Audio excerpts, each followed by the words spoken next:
committee for the second time. And as you know, it's the 8th time I am in Banda Aceh and in Aceh.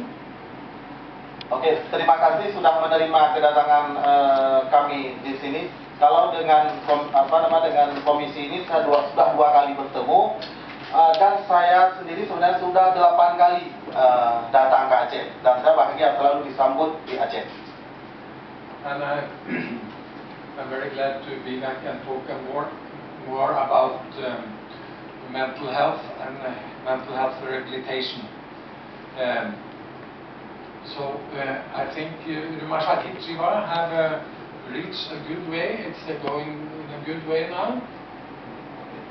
Dan saya selalu bahagia untuk datang dan mendiskusikan banyak hal tentang pelayanan kesehatan jiwa. Dan saya merasa bahwa Rumah Sakit Jiwa telah meraih suatu tujuan yang besar sekali, yaitu untuk pengembangan dengan rehabilitasi psikososial. And I'm very glad that the Parliament and you in the community support the rehabilitation unit that shall be.